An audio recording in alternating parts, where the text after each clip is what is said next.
This is Janice of Dorval. The International Radio Report presents 30 minutes of news, information, and commentary on developments in the world of radio every Sunday morning at 10:30 on CKUT 90.3 FM in Montreal and online at ckut.ca. Hi everyone, welcome to the International Radio Report Special Edition. I am Sheldon. I am here with Driel, and we're coming to you today. I am coming to you today from Sherwood Park, Alberta, the site of the 60th anniversary of the Canadian International DX Club. We thank you for tuning in today. This is CKUT 90.3 FM in Montreal. The International Radio Report's been around here since 1987 on CKUT. Some of you have been with us almost from the beginning, others joining us recently. We thank you all for checking in week to week. We are on Facebook, our International Radio Report Facebook group. We're live streaming and archived at ckut.ca, and you can find the shows on YouTube. Look for International Radio Report on YouTube. So, Driel, I'm still in Montreal. You were hoping to get out here with us, but things didn't work out, unfortunately. But we have some of our CIDX members, myself, Janice Laws, Eric Cottrell from Massachusetts. We have Nigel Pimlet here from Medicine Hat, Alberta. And we have two locals, of course. Mickey Delmage is hosting the event in Sherwood Park, and Don Moman from Lamont, Alberta. And we should have Fred Van Driel, who's an ex-Montrealer who lives now in Edmonton. He will be with us as well. Richard Lemke will be in later on. Some of those names you probably recognize, having heard them on Driel on your YouTube channels and many times. But they are all CIDX members as well. So anyway, so this is where we are. Beautiful place here at Mickey's home location. He's got a big log periodic antenna out in the backyard here.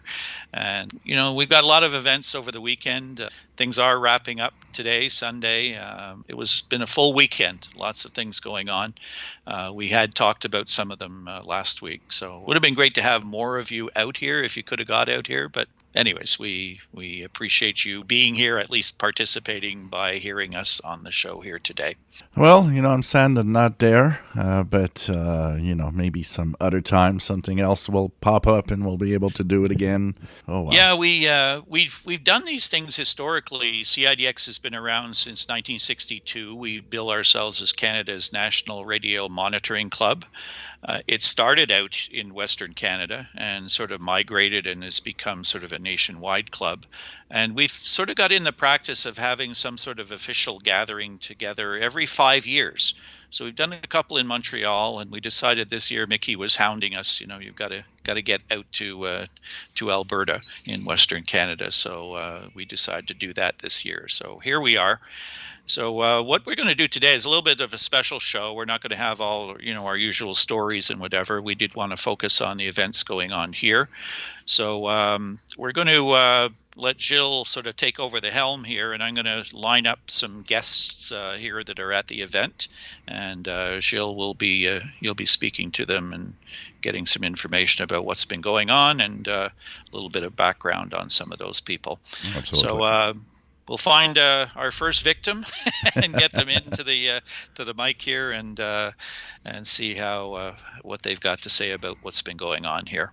So our first guest today is Nigel Pimlet. That is the CIDX AM medium wave columnist, and you are in Medicine Hat, Alberta. How long have you been a CIDX member and columnist? I've probably been a member for 35 years, maybe, something like that, I would think. Soon after I moved down to the Medicine Hat area. I was a columnist pretty soon after joining, so I remember doing them on stencils in the old days. That's at least 30 years. So. And what's your favorite type of listening? So you're a big medium wave DXer, I would guess? Yes, that's fair to say. Probably in the last, I would say, probably 15, 20 years, I've probably been medium wave before anything else. But certainly first 20 years, I was certainly mostly shortwave, with medium wave being secondary, but I kind of gradually migrated to medium wave. And I like to dabble with FM in the summertime too on the E-skip, so I'll listen to most things really when it comes down to it. And how did it all start? My dad had a shortwave radio back in the living room back when I was a kid. I knew that, and have things like HTJB on there sometimes, and so I got kind of intrigued by hearing distant signals. So my parents gave me a portable shortwave radio when I was about 12 or 13, something like that. That's pretty much what got bitten by the bug from then on. I heard, the usual thing, BBC, Radio Nederland, and all the other easy ones of the day. But that's pretty exciting to hear all those things. So as time went on, I invested in better receivers and better antennas and followed the usual path, I guess. What is your setup right now? What antennas you use and the receivers that you actually use regularly? Right now, I'm like 95% using SDRs, so I still find the Perseus to be my best one, but I also have other ones from RF Space that actually has some good receivers too, and a couple of HF Plus Discoveries as well. So I use a number of them, and then I have at home, my home location, I have a Wellbrook array set up there, which does well. But also lucky enough to have another piece of land about 10 miles away from where I live, where I have a lot of beverage antennas set up out there. So I most times leave those on auto recording and go back and pick up the recordings. And knowing what were the good days from home, I could just check the right days rather than having to listen to everything. So. Yeah, that's the good thing about the new technology today. You just record many hours of a band and just go back and check out what you received in the last hours and days. Yes, exactly.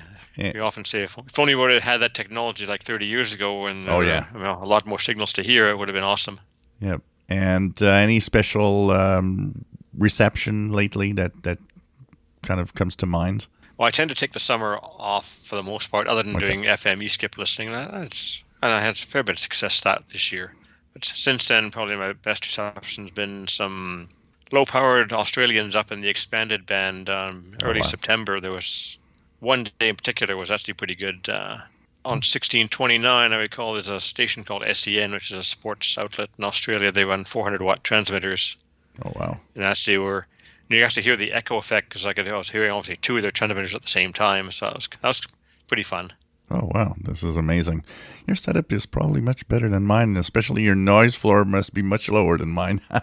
Yeah, certainly in the area, my remote location is definitely good out there. There's only basically one neighbor and no power lines other than the one line feeding my property. So it's pretty quiet out there generally, yes. Wow, cool. So thank you so much for giving us a little detail about your setup and what you're listening to, and hope you have a great time there at the CIDX barbecue. Yeah, you bet. Thanks very much. Thank you. So now we have as our next guest, Don Moman, and maybe you want to introduce yourself a little? As you said, my name is Don Moman. I'm an amateur radio operator. My call is VE6JY also, and that's indicates what my hobby is. I guess one of my hobbies anyway. How long have you been a CIDX member? Oh gosh, since the early days, I guess in the 70s, and we took over the club as from the former general manager that wasn't very active, and we sort of resurrected it in the early years, and put a lot of time in with the bulletin and sorting and printing on the old style Gestetner machines, and that takes a lot of people back. No word processors in those days. Oh yeah, definitely. Much more difficult to do a bulletin. How did it all start for you?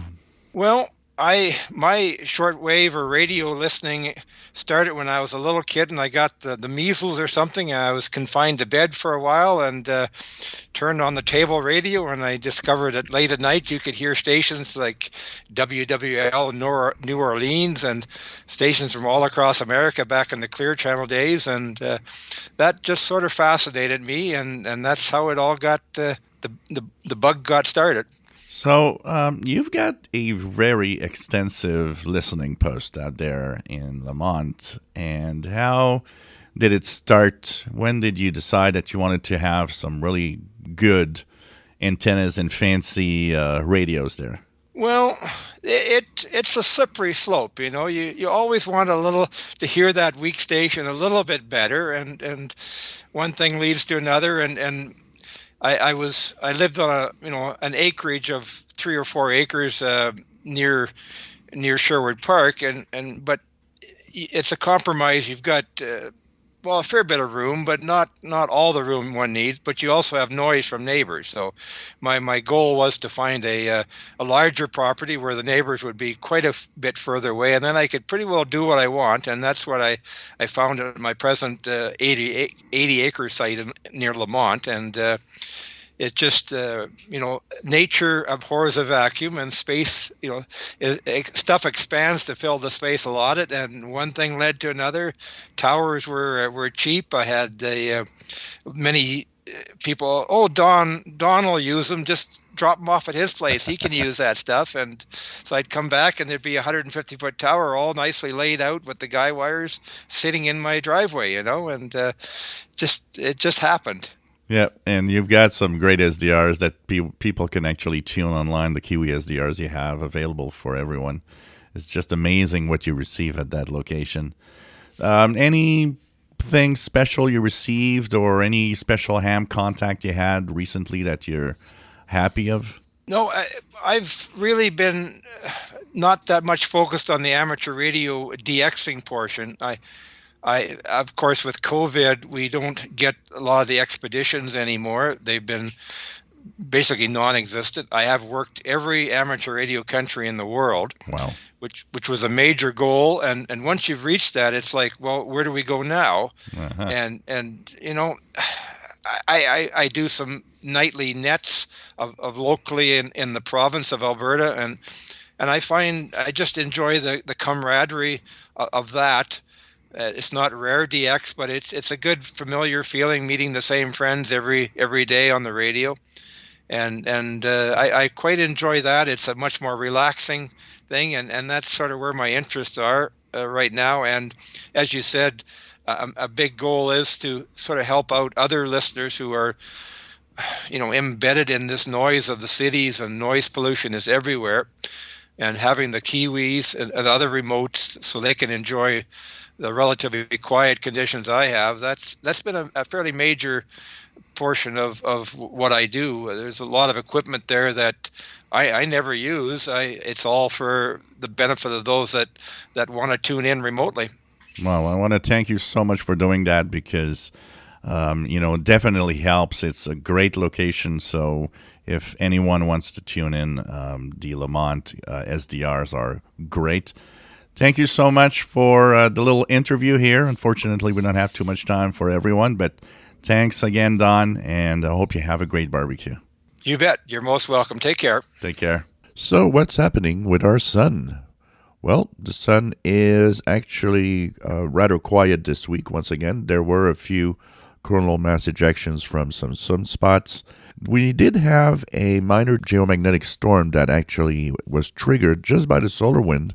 And that happens often as we are in the equinox or close to it, which is a time where the solar activity actually can open up cracks in the geomagnetic field of the Earth easily. Just takes a little bit of solar wind to make a little bit of disturbance in our hobby of shortwave radio listening. Now, there are a few sunspots on the sun. One to probably take a look at is a sunspot that was there in the month of August, and it went all around the sun, and now it's back with another number. It was AR 3088, came back now with AR 3102 as the new number.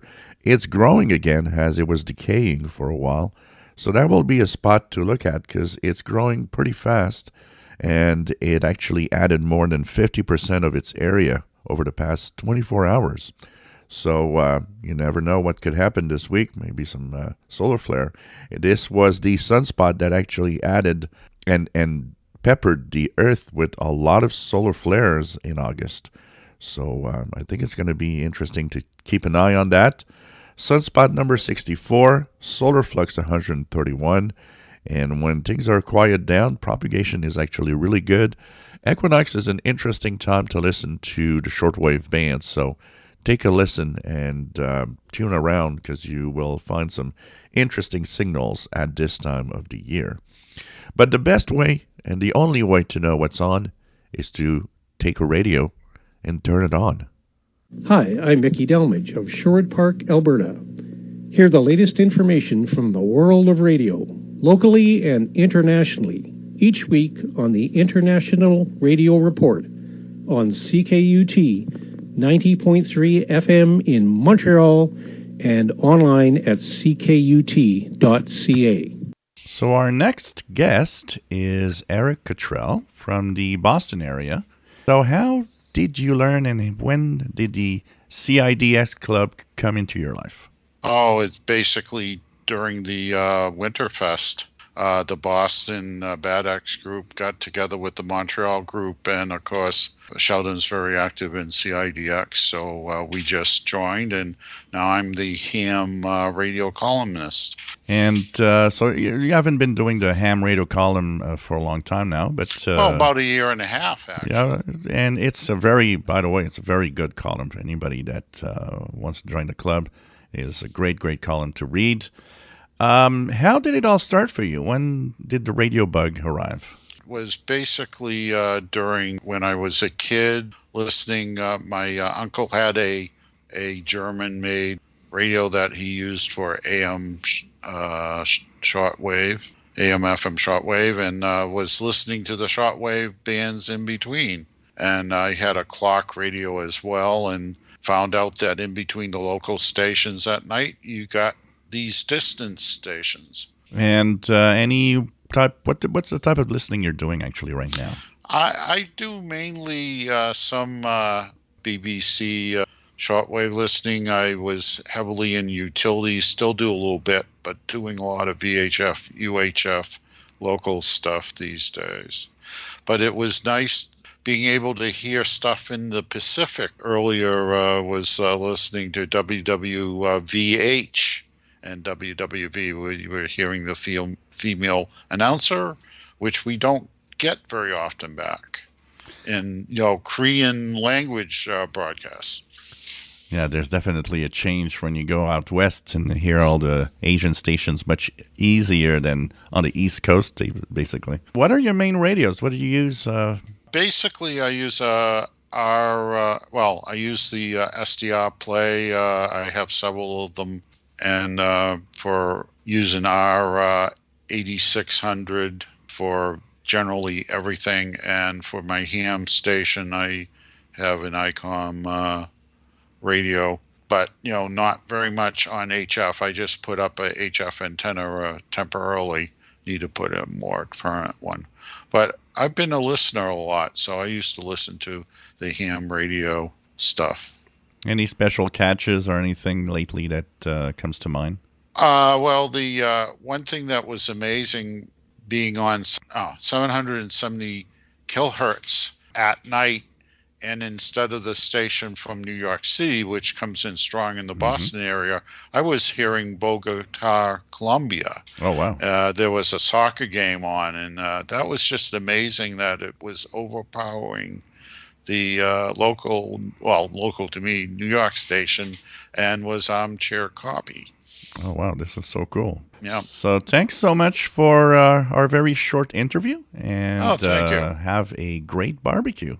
And we have our next guest, which is Fred Van Driel. And how about introducing yourself a little bit?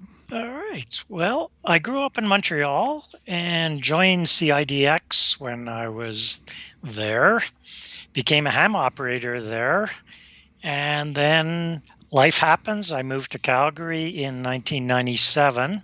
Jump forward 20 years, and I ended up getting a job with the RCMP as a radio technician, which required a move to Edmonton. And just this week, I found out I am moving.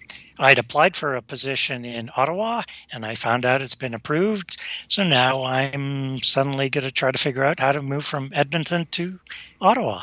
Well, basically almost kind of like a new life every time we move. So what do you listen to, or what's your favorite receivers also that you use? I have an ICOM R71 as a shortwave receiver.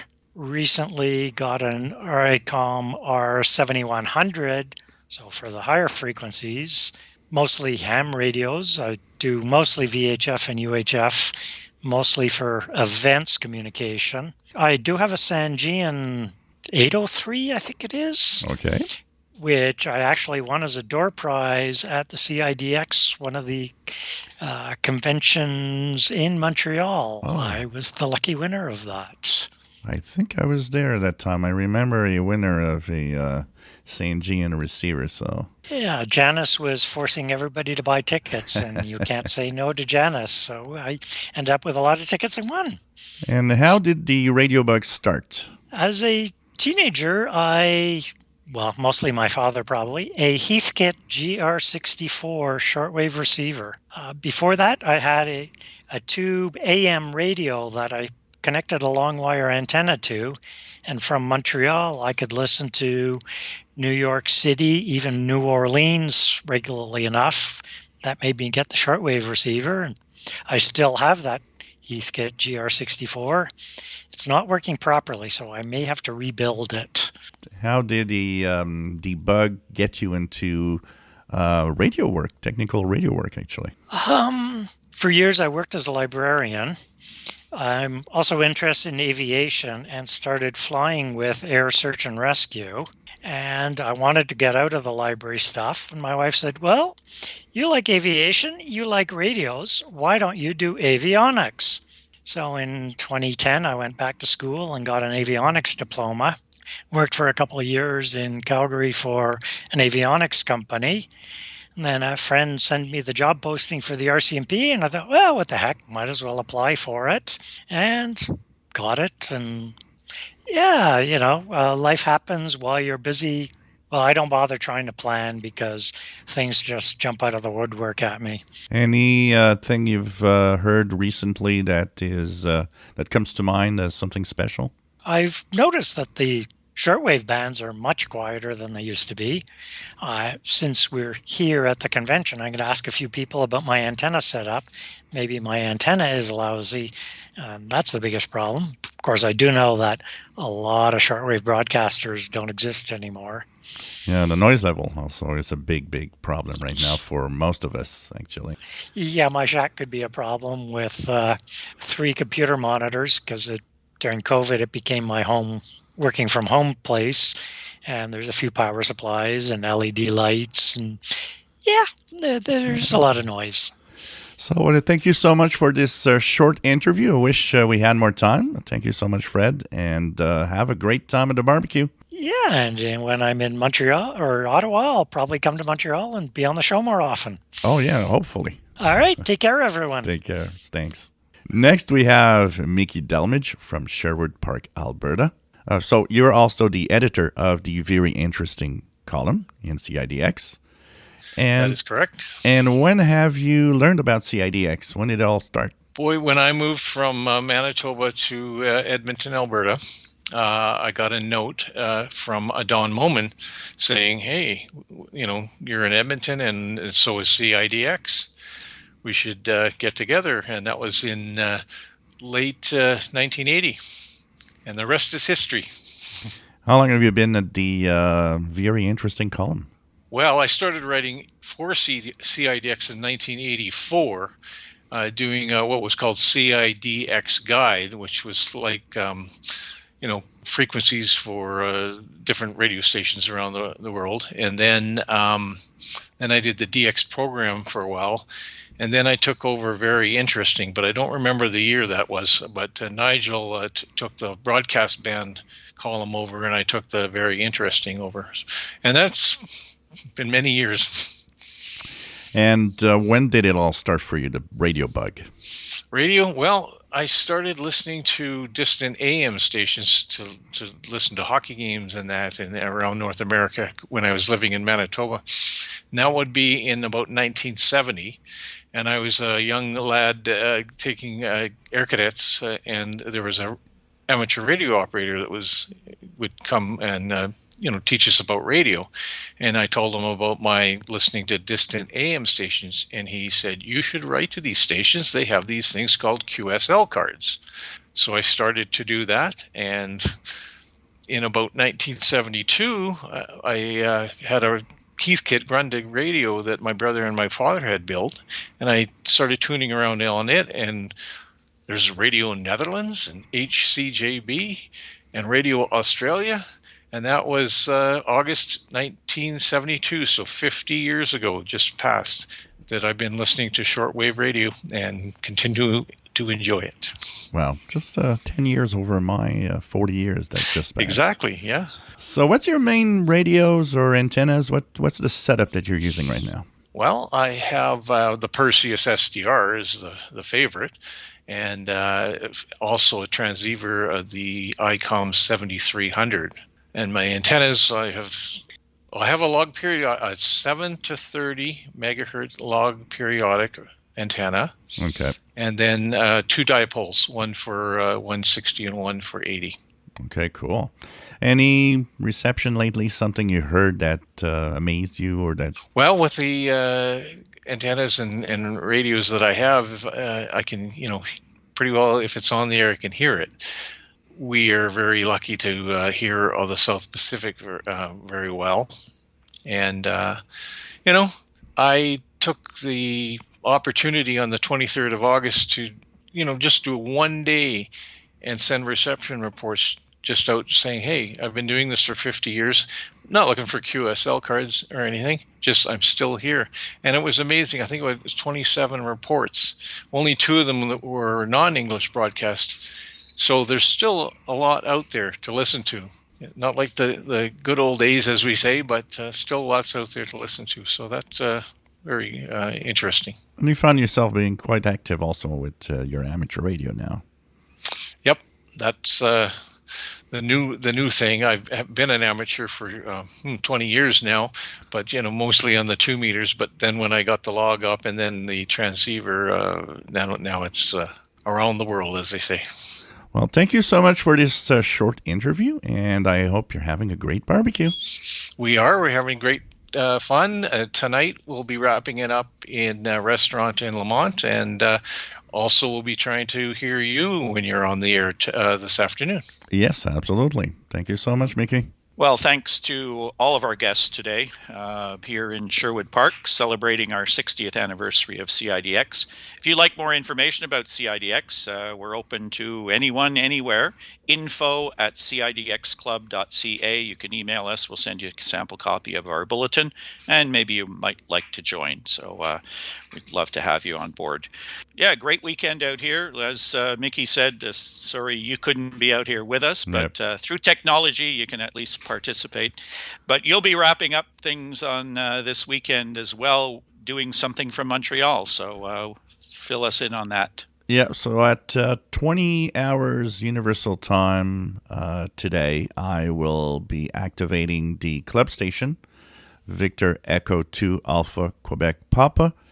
I'll be pretty much all over the place. So the main bands I probably will be using is 20 and 40 meters, but I plan to try other bands. And the best way to follow the info and where I am is to go to the CIDX Facebook group, and we'll fill it in also on the International Radio Report and even on my official shortwave Facebook group at specific times. You can, of course, contact me. You'll have a special 60th anniversary QSL card from CIDX and a sample copy of the messenger also if we get that contact. And if you're just a listener, well, why not just try to follow me around the bands and see if you can hear me wherever you are around the world. Yeah, even listeners can send in a reception report as well. You can use that info@cidxclub.ca, and we will send listeners a QSL card as well. They're electronic cards, so you receive them by email. Very nice to mark our 60th anniversary. So that will do it for us today, and we thank everybody who guested on the show today. We will be back with our regular version of the International Radio Report next Sunday here on CKUT 90.3 FM in Montreal. Have a great week, everybody. Bye-bye. Radio Canada International. Radio-Canada International. Radio Canada International. Radio-Canada International.